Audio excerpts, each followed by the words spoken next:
अस्सलाम वालेकुम स्टूडेंट्स, मां वकास मुंजी तव्हांखे वेलकम कयां थो पंहिंजे कोर्स लेट्स लर्न वर्डप्रेस ते। अॼु आहे असांजो लेसन नंबर 3 जेको आहे त असां वर्डप्रेस जो जेको डैशबोर्ड आहे उन ते लॉगिन कीअं थींदासीं। लास्ट लेसन में असां सिखियोसीं त वर्डप्रेस जेको बिटनॉमी आहे उनखे असां डाउनलोड करे इंस्टॉल कीअं कंदासीं। ऐं हाणे असां ॾिसंदासीं हीअ जेको तव्हां साम्हूं स्क्रीन ते ॾिसी रहिया आहियो, हीअ आहे असांजो वर्डप्रेस जो फ्रंट एंड। वर्डप्रेस जूं टू साइड्स हूंदियूं आहिनि, हिकु फ्रंट एंड हूंदी आहे जेका असांजी वेबसाइट जेके यूज़र्स ॾिसी सघंदा, ऐं ॿी बैक एंड हूंदी आहे जंहिं ते असां हुन वेबसाइट ते कमु कंदा आहियूं। जीअं हुनजा प्लगइन्स ऐं थीम्स वग़ैरह जेका या हुनजी जेका बि सेटिंग आहे उहा असां कंदा आहियूं, उहा असां बैक एंड ते ॾिसंदा आहियूं।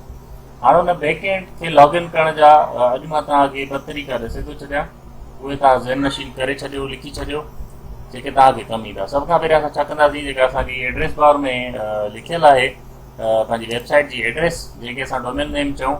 डोमेन नेम त असांजो फ़िलहालु परचेस न आहे थियलु, पर असांजो लोकल होस्ट ते डोमेन नेम ठहियलु आहे, जेको आहे लोकल होस्ट /वर्डप्रेस। ऐं हुन खां पोइ स्लैश खां पोइ असां छा कंदासीं, // आहे, हुन खां पोइ WP-admin लिखी इंटर कंदासीं। असांखां यूज़र नेम ऐं पासवर्ड घुरंदो, असां पंहिंजो यूज़र नेम ऐं पासवर्ड ॾेई लॉगिन ते क्लिक कंदासीं।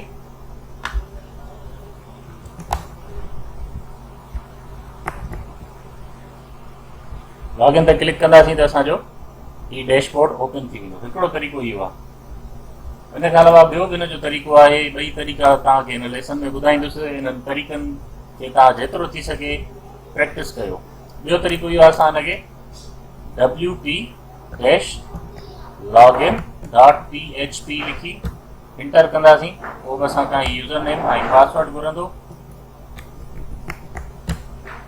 उहो लिखी असां इंटर कंदासीं त असां डैशबोर्ड ते अची वेंदासीं। इहो तव्हांजो 3rd लेसन ऐं इंशाल्लाह 4th लेसन में असां थोरो डैशबोर्ड खे रिव्यू कंदासीं वर्डप्रेस जो, ऐं वर्डप्रेस टूलबार छा आहे थोरो हुनखे रिव्यू कंदासीं। वरी मिलूं था नेक्स्ट लेसन में। अल्लाह हाफ़िज़।